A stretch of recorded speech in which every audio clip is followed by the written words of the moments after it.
Ambil alih hidup kami Tuhan. Karena hidup kami tidak ada harganya. Kecuali Engkau Tuhan tinggal, hadir dan memakai bejana yang lemah ini. Untuk menjadi bejana untuk kemuliaan Tuhan. Ambil alih hidup kami Tuhan. Hari kami berserah penuh. Biar kebenaran firman mengisi akan hati kami. Mengubahkan hidup kami. Menjamah perilaku kami. Sehingga kami Tuhan menjadi pribadi yang berbeda. Di dalam Yesus Kristus kami siap untuk menerima kebenaran firman-Mu. Haleluya. Amin. Shalom Bapak Ibu Saudara-saudara. Tema kita hari ini saya ambilkan untuk menjadi sebuah pribadi yang berbeda. Saya kasih judul A Different Spirit. Different Spirit. Bapak Ibu Saudara-saudara, tahukah bahwa Tuhan memanggil kita untuk menjadi berbeda. Tuhan meminta Anda dan saya berbeda dengan dunia ini. Kalau Anda dan dunia ini masih sama, berarti apa yang dirancang Tuhan masih belum tercapai dalam hidup Anda dan saya. Sementara dunia masih bergumul dengan dosa, maka Anda dan saya sudah menjadi pribadi yang berkemenangan atas dosa. Amin. Sementara saudara-saudara orang-orang yang ada di sekeliling kita masih banyak perseteruan, cekcok, kita udah cocok, kita udah bisa ya sekata, kita sudah bisa membangun akan sebuah dasar yang baik, fondasi yang baik untuk sebuah komunitas, keluarga Anda misalnya. Sementara orang-orang di sekeliling kita bersedih, oleh karena situasi mungkin ya, maka kita saudara-saudara sudah memiliki damai. Dan kita harus mengekspresikan damai itu tengah-tengah orang di sekeliling kita.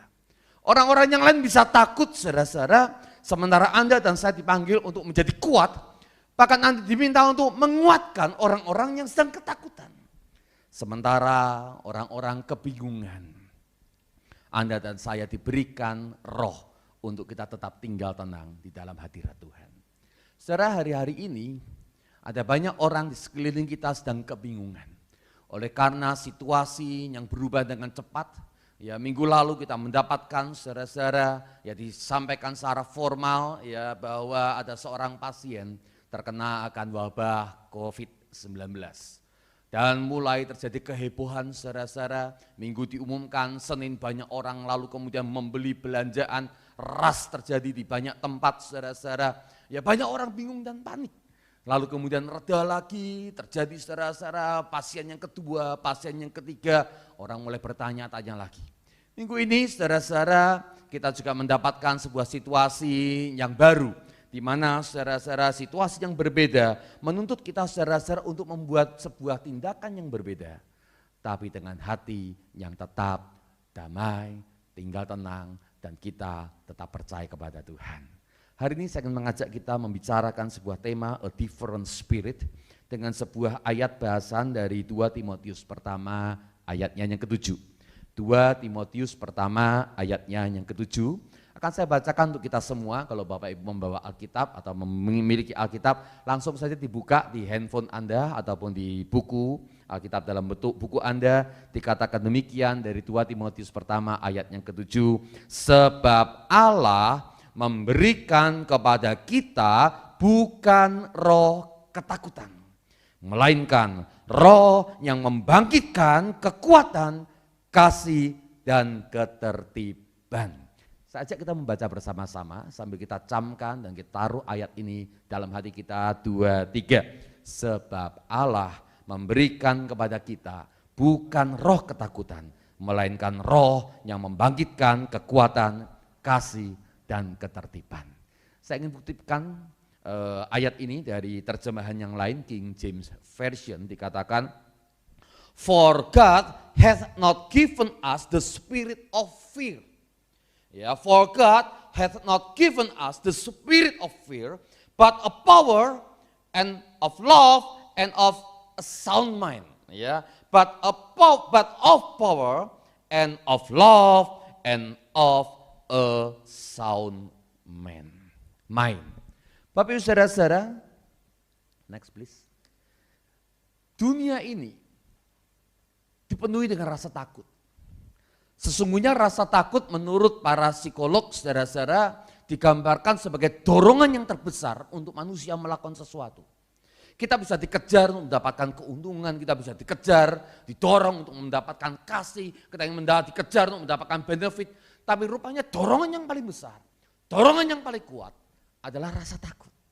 Itu sebabnya tidak heran orang-orang saudara-saudara dengan mudah dikendalikan ketika mereka bisa ditakut-takuti. Ketika orang ditakut-takutin saudara-saudara mereka bisa melakukan banyak hal. Rasa takut adalah naluri dasar manusia. Naluri yang muncul dari keinginan Anda dan saya untuk bertahan hidup. Mulai dari nenek moyang kita dahulu. Saudara-saudara mereka harus bertarung dengan alam yang liar, saudara-saudara ada binatang buas, ada orang-orang yang mengancam dari suku-suku lain. Dan mereka saudara-saudara bertahan hidup dan didorong dengan ketakutan itulah mereka mulai membangun akan benteng, membangun akan kota. Dan karena mereka takut tidak bisa makan, membangun akan pertaniannya, membangun akan banyak hal. Dan oleh karena rasa takut itu pula saudara-saudara, maka peradaban kita dikatakan saudara-saudara muncul. Orang yang memiliki rasa takut atau ketakutan ini kalau sudah datang. Nah secara ilmiah saudara-saudara Anda mengerti mungkin bahwa ketika Anda merasa terjadi sebuah ancaman itu akan langsung hijack, membajak akan otak Anda. Lalu kemudian dia ambil yang namanya otak khusus untuk mengatur emosi namanya amigdala. Dan ketika amigdala sudah di-hijack, sudah dibajak, maka otak yang dimana kita bisa berpikir dengan ilmiah, berpikir dengan jernih itu mulai blank. Mati dia gak bisa lagi berpikir dengan jernih. Dan kemudian kita mulai dikendalikan dengan rasa takut oleh amigdala ini. Tidak penting ancaman itu real atau tidak. Anda bisa melihat seutas tali berwarna hitam dan Anda mengira ular dan Anda menjadi ketakutan. Anda saudara-saudara padahal itu cuma tali. Nanti baru setelah berpikir tenang lalu melihat oh cuma tali. Anda tersenyum, Anda mengatakan enggak perlu takut. Tapi semua yang Anda rasa sebagai ancaman, entah real, entah tidak, akan menghijack Anda dan membuat orang saudara-saudara terancam. Dan respon orang biasanya digambarkan dua hal. Yang pertama, saudara-saudara dia fight, siap untuk menghadapi ancaman itu. Dia saudara-saudara bertarung, siap untuk bertarung. Yang kedua adalah flight, lari. Terbang, dia melarikan diri, dia freeze, dia ketakutan saudara-saudara, semuanya hilang. Itu sebabnya mengapa orang yang dicekam oleh ketakutan akan mengalami tiga hal ini. Yang pertama dia menjadi lumpuh dan tak berdaya. Satu sisi ketika ada ancaman dia ketakutan, dia bingung. Beberapa orang stres dan depresi. Berapa orang saudara-saudara gak bisa lagi bergerak apa-apa, gak bisa berpikir dengan baik, dia gak berkutik saudara-saudara. Dia helplessness. Tipe kedua saudara-saudara ada orang yang kemudian gampang dimanipulasi lalu siap untuk bertarung. Nah, Anda mendapatkan orang-orang yang diancam dengan ketakutan, maka mereka siap untuk bertarung demi apa saja. Ya, supaya anakmu nanti gak mati, kamu harus siap untuk membunuh presiden. Mereka mungkin bisa melakukannya saudara-saudara. Karena mereka lebih takut saudara-saudara keluarganya mati, maka dia melakukan hal-hal gampang dimanipulasi, ditakut-takutin sehingga akhirnya dia fight untuk sesuatu yang enggak jelas. Dan ketakutan saudara-saudara respon yang ketiga adalah pikirannya enggak bisa tenang, berantakan, pikirannya kacau, pikirannya kalut. Saudara-saudara itu sebabnya mengapa hari ini saudara-saudara kita membicarakan satu perkara yang penting. Tuhan tidak memberikan Anda dan saya roh ketakutan. Dunia dikendalikan oleh rasa takut. Tapi Anda dan saya tidak dikendalikan oleh rasa takut. Itu sebabnya mengapa firman Tuhan berkata hari ini. Buat Anda dan saya yang percaya sama Tuhan. Halo, Tuhan memberikan Anda roh yang membangkitkan kekuatan. Katakan sama-sama kekuatan. Yang kedua saudara-saudara roh yang membangkitkan kasih, katakan kasih. Dan yang ketiga saudara-saudara roh yang membangkitkan pikiran yang terang, sound mind. Ya, dalam terjemahan King James dikatakan pikiran yang jernih, pikiran yang terang, katakan pikiran yang terang. Saudara-saudara, mari kita membahas hal ini satu persatu. Saya akan memulai dari bagian sound mind saudara-saudara. Pikiran yang jernih, pikiran yang terang. Saudara-saudara, bukan berarti ketika kita diminta jangan takut, lalu kemudian kita melakukan tindakan yang konyol. Jangan takut itu berbeda dengan jangan bodoh. Saudara, beberapa waktu yang lalu saya mendapatkan sebuah klip ya di sebuah negara, saudara-saudara, ada orang saudara-saudara yang kemudian mengatakan kita enggak takut wabah, kita enggak takut yang namanya corona. Lalu mereka melakukan sebuah tindakan saudara-saudara, yaitu ada dinding, ada tiang-tiang di tempat umum, lalu mereka pegang-pegang, mereka cium-cium, bahkan mereka jilat-jilat dan mengatakan kita berani, kita enggak takut. Ya apa yang kita perlu takut? Ya kita berani. Bukan berani saudara-saudara, bodoh. Jangan takut itu berbeda dengan jangan bodoh. Alkitab kita dalam bahasa Indonesia menulis ada 150 kali saudara-saudara. Tuhan berkata tentang kebodohan. Dan kita diminta untuk jangan bodoh. Itu sebabnya mengapa kita diberikan oleh Tuhan roh yang memberikan kita pikiran yang terang. Pikiran yang jernih. Bukan berarti kalau kita itu berani, lalu kemudian kita tutup mata, lalu kemudian saya berani, maka saya akan berjalan melintasi jalan raya yang ramai ini. Saya yakin, maka saya akan lolos dari tabrakan, lalu sampai ke sana dengan selamat. Itu bukan berani, konyol, bodoh. Saudara, Anda dan saya diberikan pikiran, hikmat, supaya kita saudara-saudara mencerna akan segala situasi.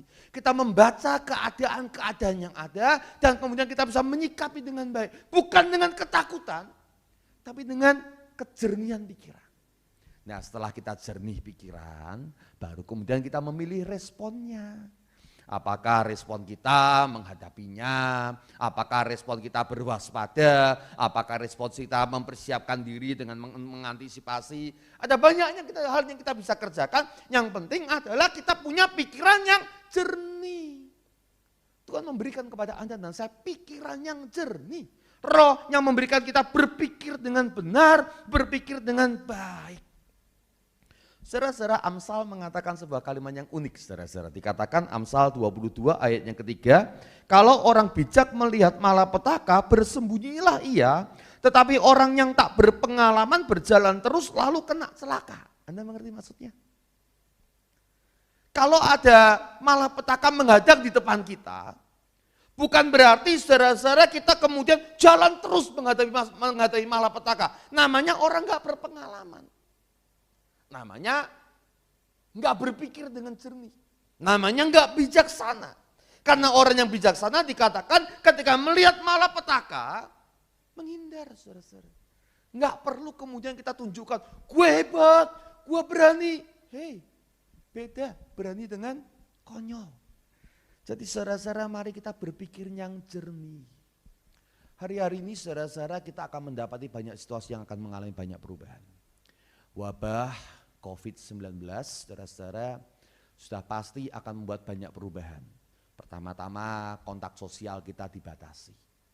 Lalu kemudian saudara-saudara kita punya orang, ya anak-anak kita sekarang nggak ada di rumah. Belum tentu anak di rumah menjadikan hidup Anda jadi lebih harmonis loh.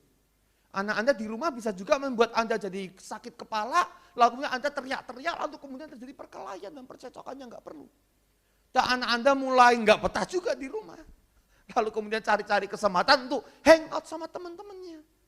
Nah Anda harus mulai waspada saudara-saudara. Belum tentu kalau yang namanya suatu ketika nanti misalnya kita banyak di antara kita bekerja di rumah, lalu suami istri semuanya di rumah jadi lebih mesra, belum tentu. Saudara, setelah wabah Wuhan itu dinyatakan selesai, maka kemudian terjadi sebuah fenomena yang menarik. Orang, loh kok malah cerai? Sudah seharian di rumah, 2 minggu di rumah, 1 bulan di rumah, hampir 2 bulan mereka di rumah. Dengan orang-orang yang namanya suami, istri, anak mereka atau orang tuanya. Mereka malah mengatakan kami enggak tahan Pak. Hidup satu rumah ternyata sulit sekali. Lebih enak kerja, cekcoknya lebih dikit. Dipaksa di rumah malah lebih banyak ribut. Saudara-saudara ada banyak situasi yang akan terjadi. Kalau Anda enggak siap mengantisipasi, maka saudara-saudara Anda akan mulai berantakan hidupnya. Itu sebabnya mengapa Tuhan memberikan buat Anda dan saya roh yang memberikan kita pikiran yang tenang. Mungkin saudara-saudara akan terjadi situasi yang lebih buruk. Ya oleh karena pekerjaan tidak sama dengan yang dahulu, maka kemudian pendapatan Anda dalam 1 bulan akan berkurang. Nah kalau Anda nggak memiliki pikiran yang jernih, demi menghibur anak Anda, atau demi Anda sumbang, lalu Anda mulai hambur-hamburkan uang Anda sekarang, dan nanti ketika kemudian pendapatan Anda habis, Anda nggak punya apa-apa lagi. Bahkan untuk hidup Anda. Anda perlu berpikir jernih. Kita nggak tahu Bapak ini berapa lama. Di Wuhan saudara-saudara hampir 2 bulan. Ya di tempat yang lain belum ketahuan berapa lama. Di Indonesia juga belum ketahuan berapa lama. Bisa cepat, itu yang kita harapkan. Bisa lama. Mari punya pikiran yang jernih. Bilang kanan kirinya pikir, bilang si istri kita, suami kita, pikir yang jernih. Jangan panik, jangan bodoh, jangan takut. Orang sudah panik, takut, gak bisa berpikir jernih. Pikir yang jernih. Itu sebabnya mengapa pemimpin GKBJ Taman Kencana telah memberikan buat Anda panduan praktis. Bagaimana hidup di tengah-tengah komunitas yang banyak wabah ini. Bagaimana menjaga kontak sosial, bahkan sebelum istilah social distance dikeluarkan oleh pemerintah. Bagaimana menjaga kesehatan, bagaimana bercuci tangan, bagaimana saudara-saudara menggunakan hand sanitizer. Karena kita tahu saudara-saudara, satu masa ini akan menjadi hal yang penting. Walaupun waktu itu beberapa jemaat mengatakan, buat apa sih diajarin hal-hal yang semacam itu. Jadi saudara-saudara mari kita berpikir jernih. Saya rindu kita mulai mempersiapkan diri dalam hari-hari ke depan ini dengan pikiran yang terang. Apa yang harus dilakukan, apa yang harus tidak dilakukan. Apa yang perlu dibangun dan apa yang enggak perlu saudara-saudara dan kemudian dihindari untuk dilakukan. Kami dalam beberapa hari ini saudara-saudara bersama dengan keluarga melakukan beberapa aktivitas. Bukan cuma main bersama dengan keluarga, istri, anak-anak. Kami juga melakukan hal-hal yang namanya bersih-bersih rumah bersama. Saudara, kadang-kadang anak kita nggak pernah tahu artinya akan situasi rumah. Jadi saudara-saudara kita orang tua yang selalu sibuk, bereskan punya anak, ya kemudian atur semuanya. Jadikan sebuah kegiatan yang fun bersama dengan keluarga, nah yuk kita beres-beres rumah. Sambil kemudian cerita saudara-saudara kisah-kisah kehidupan mereka. Supaya saudara-saudara kita semakin mengalami akan pergumulan mereka, mengetahui akan harapan mereka dan bisa memberikan bimbingan yang lebih baik. Amsal 14 ayat yang ke-15 berkata demikian Bapak Ibu. Orang yang tak berpengalaman percaya kepada setiap perkataan. Tetapi orang yang bijak memperhatikan langkahnya. Saya juga percaya pada beberapa hari ke depan akan banyak berita-berita di media sosial Anda. Facebook, Instagram, WhatsApp, cerita-cerita tentang keadaan di sana bagaimana, keadaan di situ bagaimana. Obat-obat untuk menangkal virus, aduh saya sampai lihat ada yang namanya jambu biji, ada yang namanya jamu-jamuan, ada yang namanya pisang, ya, ada namanya bawang putih, ada yang namanya air garam, semuanya baik saudara-saudara, saya enggak mengatakan buruk, tapi saya ingin mengatakan ada banyak berita yang baik dan benar, kadang-kadang berita yang enggak baik, berita yang enggak benar membuat Anda panik. Saudara, jadilah tenang. Berpikir jernih. Saya mau beritahu saudara-saudara, hari ini sudah ada beberapa pendeta yang mati. Ada beberapa dokter, bahkan dokter spesialis paru yang mati. Beberapa masih dirawat, beberapa saudara-saudara masih dalam pengamatan observasi. Artinya saudara-saudara jangan heran, jangan bingung dulu. Saya mau beritahu saudara-saudara, mungkin beberapa hari mendatang Anda mendapatkan tetangga Anda atau keluarga jauh Anda, atau bahkan keluarga dekat Anda dalam keadaan yang namanya, terjangkit sakit COVID-19. Saudara, jangan panik, berpikir jernih, berpikir tenang. Hubungin kami rohaniwan yang ada, kami akan memberikan tuntunan buat Anda. Pertama menguatkan Anda, menghibur Anda, ya memberikan Anda saudara-saudara penyertaan supaya Anda bisa berpikir tenang. Dan kalau dibutuhkan kami akan memberikan saudara-saudara pendampingan untuk melakukan beberapa langkah-langkah untuk boleh menyelesaikan akan persoalan Anda berkenaan dengan COVID ini. Yang penting berpikir tenang. Jangan percaya semua hal. Jangan begitu dapat berita langsung disebarkan. Wah, seolah-olah saya yang tahu lebih dulu, saya mau sebarkan. Dicek dulu. Kalau misalnya belum benar, ditahan dulu. Sampai ada konfirmasi, baru di-share. Saudara-saudara, berpikir tenang. Hari ini kita akan berdoa saudara-saudara supaya Anda mengalami yang namanya roh yang memberikan Anda berpikir tenang. Katakan sama-sama berpikir terang. Yang kedua saudara-saudara, Tuhan memberikan Anda dan saya roh yang membangkitkan kuasa. Katakan kuasa. Haleluya. Saudara, Anda dan saya bukan orang yang gak berdaya. Anda dan saya bukan orang yang lemah. Karena Anda dan saya diberikan roh yang memberikan dunamos. Anda tahu dunamos? Dari kata dunamos inilah muncul kata dinamit. Sebuah bentuk yang kecil tapi ketika kemudian diaktifkan, maka the power, ya kuasanya saudara, demikian luar biasa. Bahkan bendungan yang besar, bahkan rumah, bahkan yang namanya gua, tebing, ketika kemudian diledakkan, hancur berantakan. Karena di dalam benda yang kecil ini tersimpan kuasa yang sangat besar. Tuhan memberikan Anda dan saya kuasa, saudara-saudara. Supaya Anda tidak perlu khawatir dan takut dan gentar atas tantangan apapun yang ada di dunia ini. Saya mau beritahu, ancaman bisa besar. Tapi kalau kekuatan Anda lebih besar daripada ancaman, itu Anda gak perlu takut, bukan? Kalau saudara-saudara mengalami persoalan yang mungkin orang katakan, waduh ini persoalannya besar. Hai, kalau Anda bersama dengan Tuhan, dan Tuhan memberikan Anda roh yang memberikan kekuatan, maka kekuatan Anda lebih besar daripada persoalan Anda. Apa yang perlu kita takutkan? Saudara, percayakan firman Tuhan bahwa Anda dan saya memiliki kuasa untuk mengalahkan segala persoalan dan tantangan. Saudara, hari-hari mendatang mungkin persoalan akan bergelombang datang. Tapi percayalah, jangan pernah lemah semangat. Katakan, Tuhan, ada roh Allah dalam diri saya dan Dia membagikan buat saya kekuatan, kuasa untuk menghadapi akan tantangan sebesar apapun juga. Saya kutipkan satu ayat saudara-saudara, khususnya untuk kita saudara-saudara berkenaan dengan wabah kita hari ini. Mazmur 117 berkata demikian pada ayat yang ke-19 dan 20. Maka berseru-serulah mereka kepada Tuhan dalam kesesakan mereka dan diselamatkannya mereka dari kecemasan mereka. Disampaikannya firman-Nya dan disembuhkannya mereka, diluputkannya mereka dari liang kubur. Saudara, ketika Anda mulai menaruh firman di hati Anda, maka saudara-saudara, pendengaran akan firman membangkitkan akan iman Anda. Dan ketika iman Anda mulai bangkit, Anda tahu saudara-saudara bahwa gunung sebesar apapun, kita katakan berpindahlah, maka gunung itu akan pindah. Artinya saudara-saudara, kalau Anda ingin mengalami kuasa dari firman Tuhan, baca firman, renungkan itu, taruh di hati kita, dan katakan saya percaya akan firman Tuhan. Anda masih ingat? Minggu lalu kita menghafalkan satu ayat dari Yeremia 17 ayat yang ke-14. Ya, dikatakan sembuhkanlah aku ya Tuhan, maka aku akan sembuh. Saudara, kata Tuhan di sana tertulis di LAI-TUHAN huruf besar semua.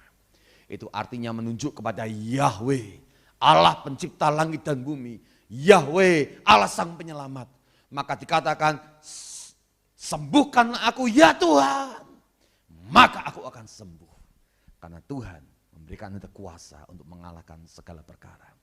Selamatkanlah aku, maka aku akan selamat. Karena engkaulah kepujian bagi namaku. Saudara-saudara, percaya firman, pelajari firman, berkatakan firman, imani, maka engkau melihat kuasa Tuhan yang meluputkan Anda dari banyak persoalan. Saudara, untuk khususnya GKBJ Taman Kencana dan pos-posnya, mulai Senin kemarin kalau Anda ingat, kami sudah mulai membagikan pokok-pokok doa yang diberikan juga ayat-ayat firman saudara-saudara untuk menghantar bacaan kronologis kita setahun, pun juga menambahkan yang namanya bahan refleksi kita dalam rangka Prapaskah ini. Nah, kami ingin Anda mulai merenungkan bagian ini, saudara-saudara, ayat-ayat yang kami berikan setiap hari, saudara-saudara, dan juga akan pokok-pokok doa khusus berkenaan dengan wabah corona ini. Percayalah, Tuhan menyertai Anda, dan kalau Tuhan beserta Anda, siapa yang bisa melawan kita? Tuhan di pihak kita, kita akan keluar sebagai lebih dari pemenang. Bukan sekedar pemenang, lebih dari pemenang. Saya sungguh berdoa, saudara-saudara, tidak ada satupun di antara kita yang akhirnya tertinggal di dalam wabah yang mencengkeram akan bangsa kita ini. Semuanya keluar sebagai pemenang. Enggak ada yang ketinggalan di dalam. Anda dan saya semua, kita semua, GK Gereja, Jemaat dan Simpatisan dari kepada GKBJ, ya, yang ada di Jakarta maupun yang di luar Jakarta, Jemaat Taman Kencana maupun jemaat yang lain, kita semuanya akan keluar sebagai pemenang. Karena kuasa Tuhan menjaga, menyelamatkan, dan menyembuhkan kita. Amin. Bilang sama kanan kirinya, aminnya kok tanggung-tanggung ya. Lebih keras sedikit, lebih beriman lagi. Katakan amin. Amin. Haleluya. Yang terakhir, saudara-saudara, ya, Tuhan mengatakan ya bahwa Allah bukan memberikan kepada Anda dan saya roh ketakutan. Tapi Allah memberikan kepada Anda dan saya roh yang membangkitkan kuasa, roh yang membangkitkan kasih, dan rohnya membangkitkan pikiran yang terang. Kita masuk pada bagian terakhir, namanya roh yang membangkitkan kasih. Salah satu definisi kasih yang saya suka, kasih itu menghampiri. Kasih itu berinisiatif untuk melihat orang lain, memperhatikan sesama, lalu kemudian menolong mereka. Kasih itu bahkan mendahulukan sesama. Sesama lebih dahulu, saya belakangan. Saudara-saudara, di tengah-tengah wabah kali ini, banyak egoisme akan muncul. Orang-orang yang dikendalikan oleh ketakutan dan kepanikan, lalu melakukan tindakan-tindakan yang sama sekali tidak mencerminkan akan kasih. Berebut untuk menyelamatkan diri sendiri. Saudara, rekan saya di Australia hari ini memberikan sebuah kabar. Ya, tolong doakan katanya. Ya, rekan saya ini rohaniwan, pendeta, ya, gembala senior saya ketika saya dulu masih remaja dan sekarang dia melayani di Australia. Dia mengatakan jam 7 sampai jam 8 pagi di Australia, saudara-saudara, adalah khusus untuk manula belanja. Jam 7 sampai jam 8 pagi. Setelah itu baru kemudian mereka didahulukan, baru kemudian orang lain bisa masuk untuk belanja. Ternyata hanya 1/4 jam. Seluruh barang-barang yang dicari oleh orang, toilet, tisu, ya, untuk mereka ke kamar kecil, saudara-saudara, ya, dan kemudian beberapa bahan makanan habis semuanya. Dia mengatakan, saya cuma terlambat 1 menit. Saya cari di rak, semuanya habis. Sementara saya kemudian berjalan keluar, seorang ibu keluar dengan menangis. Wah. Pendeta saya menyapa dia, Bu, ada apa? Enggak jawab, dia langsung keluar. Ada sesuatu yang membuat dia sedih, karena dia enggak mendapatkan apa yang dicari dan dibutuhkan oleh keluarganya. Gara-gara semua orang sedang berebut. California, saudara-saudara, terjadi antrian berkilo-kilometer. Semuanya berebut untuk antri makanan. Bahkan di wilayah yang lain, bahkan mereka saudara-saudara membeli senjata. Aduh, mana itu kasih? Di awal daripada wabah corona ini, saya sempat membeli masker, saudara. Ya, 3 pack, lalu saya berikan kepada orang-orang yang membutuhkan. Ketika harga sudah melambung, berikan aja, saudara-saudara. Karena ada banyak orang, 1 enggak berhikmat, 2 saudara-saudara dia enggak tahu, saudara-saudara, bahwa situasi akan menjadi berat. Saya bagikan. Kenapa? Karena memang kasih akan luntur dan lenyap. Saudara, hari ini kita juga mendapatkan sebuah informasi. Presiden Swedia sedang menangis di depan forum resminya. Dia mengatakan demikian, kami sudah berteriak kepada bangsa Eropa untuk membantu kami. Mereka diam. Kami berteriak membentak bantuan Amerika. mereka diam. Kami berteriak meminta bantuan kepada China, mereka datang menolong kami. Saudara, orang dunia menolong mungkin ada motif. Orang dunia menolong mungkin saudara-saudara untuk menyelamatkan diri, maka kemudian tolong dulu. Tapi Anda dan saya menolong karena muncul dari roh yang sungguh-sungguh mempedulikan dan mengerti akan persoalan orang dan menolong mereka. Justru saat-saat di mana dunia menjadi chaos, bingung dan rusuh, Anda dan saya dipanggil untuk memperagakan kasih. Tahukah saudara-saudara, kekristenan itu menjadi besar bukan semata-mata karena mujizat. Kekristenan itu menjadi besar bukan saudara-saudara karena khotbah yang panjang. Kekristenan itu menjadi besar karena tindakan kasih yang real. Rodney Stark, seorang penulis sejarawan yang sangat cermat.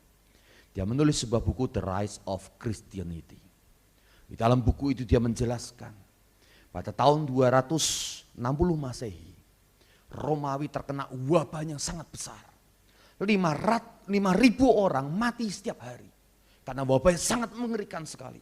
1/4 bahkan mungkin 1/3 kerajaan Roma, orang-orang yang ada di Roma, mereka sudah mati dan dikubur dengan cara yang tidak layak. Karena setiap hari orang bertumbangan, mati dan mati. Itulah masa ketika Kaisar Marcus Aurelius saudara-saudara memerintah. Dan tahu apa yang dikerjakan orang Kristen?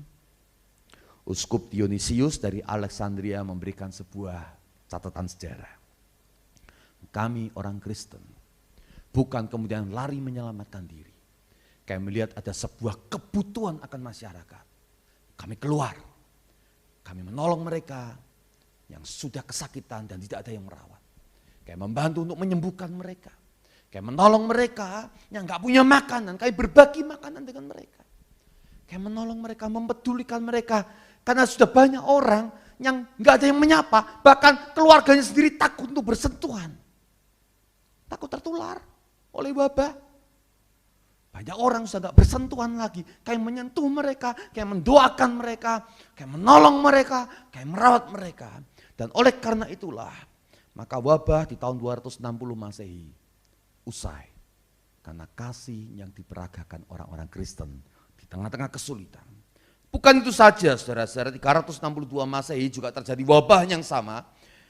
Di Roma, saudara-saudara, di masa pemerintahan Kaisar Julianus, dan Uskup Siprianus dari Kartago juga menjelaskan hal yang sama.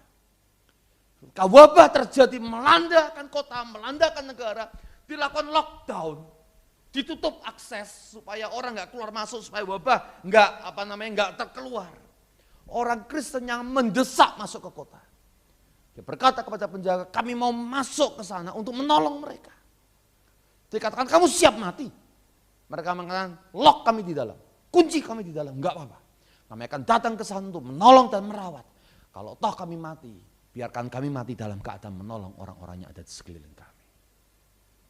Saudara, ketika Wuhan terjadi krisis yang besar, maka menjelang saudara-saudara akhir daripada krisis itu, kalau Anda masih ingat, orang-orang Kristen akhirnya membuat sebuah keputusan yang gila. Mereka keluar dari rumahnya, mereka keluar dari apartemennya. Mereka memutuskan kalau toh kami mati dalam keadaan di lock di Wuhan, biarkan kami mati dalam keadaan menolong orang, merawat orang, menyapa orang, memeluk orang yang sudah lama enggak dipeluk, yang sudah lama enggak diberikan sapaan, yang sudah lama enggak diperhatikan oleh karena enggak ada yang mau merawat. Biarkan kami mati dalam keadaan mau merawat mereka. Uskup Dionysius mengatakan, saat wabah itu terjadi, adalah sebuah kesempatan kita orang Kristen mengekspresikan kasih yang diberikan Tuhan dalam hati kita. Dan menjadi sebuah sekolah yang membuktikan dan menguji apakah kasih masih berbicara dalam hidup Anda dan saya. Saudara, biar kiranya di tengah-tengah situasi yang menghadang, di tengah-tengah kota Jakarta, kota-kota yang lain di Indonesia, bahkan sampai seluruh dunia, orang Kristen memeragakan, kami punya roh kasih. Kayak punya roh kuasa bukan untuk diri sendiri. Kami mempedulikan orang lain. Kayak berpikiran jernih juga untuk menolong orang lain. Karena roh yang diberikan Tuhan adalah roh yang membangkitkan kasih, membangkitkan kuasa, dan membangkitkan pikiran yang terang. Next please. Saudara-saudara, ayat ini dimulai dengan sebuah kalimat. Tuhan sudah memberikan untuk engkau. Memberikan engkau bukan roh ketakutan. Ada roh yang berbeda antara Anda dan saya. Sebagai orang Kristen, Anda memiliki roh yang berbeda dengan orang-orang yang ada di sekeliling Anda. Buktikan. Jadilah berbeda. Orang-orang tidak takut dan tidak panik karena Anda punya kuasa. Orang yang berbeda karena Anda bisa berpikir tenang di tengah-tengah kekacauan yang ada. Dan roh yang berbeda karena Anda memiliki kasih untuk menjamah orang-orang di sekeliling Anda. Mari tundukkan kepala. Waktunya kita datang kepada Tuhan. Taruh tangan kita di dada kita, saudara-saudara. Dekat dengan hati kita. Dan katakan, Tuhan, saya tahu di dalam hati saya, Engkau sudah memberikan roh yang berbeda. Roh yang memiliki kasih. Roh yang memiliki kuasa. Roh yang membawa kami memiliki pikiran yang terang. Sehingga kami tidak perlu ketakutan lagi. Kami memiliki roh yang berbeda. Biarkan kami Tuhan bertindak yang berbeda seusai ibadah ini. Kayak bertindak dengan cara yang berbeda. Karena roh kami berbeda. Kami telah mendengar firman Tuhan di tempat ini. Waktunya kami mempraktekkan kebenaran di luar sana. Kami tidak takut lagi. Karena Engkau memberikan kami roh yang membagikan kuasa, membangkitkan kasih, dan membagikan pikiran yang terang. Maka sekarang jemaat pulanglah dengan damai sejahtera. Arahkan hati kepada Allah sumber segala berkat dan terimalah berkat Tuhan. Kasih karunia dari Yesus Kristus Tuhan menyertai setiap langkah hidupmu. Apapun yang kau kerjakan biarlah berhasil. Karena anugerah Tuhan itu bukan kuat gagahmu. Kasih sempurna dari Bapa Sorgawi turun mengalir memenuhi hatimu. Engkau dipenuhi dengan kasih sorga. Bahkan sampai luber keluar kasih itu dirasakan oleh keluargamu, oleh tetanggamu, oleh keluargamu, oleh orang-orang di sekelilingmu, bahkan sampai ujung-ujung dunia ini. Dan kuasa dalam persekutuan dengan Allah Roh Kudus membangkitkan kemenangan atas dosa dan pencobaan. Engkau menang atas setiap tantangan dan persoalan. Engkau menang untuk menjadi saksi di tengah-tengah masyarakat sampai Tuhan datang kedua kali untuk menjemput kita di dalam kemuliaannya. Haleluya. Amin.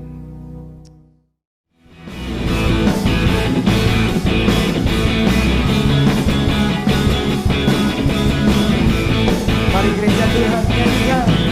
Tak pernah ku ragu akan kesetiaanmu, Kau pegang hidupku. Amin. Sepenuh jiwaku ku yakin dan percaya, Kau tuntun langkahku. Yesus, Kau raja dalam hidup, berkuasa berjaya selamanya.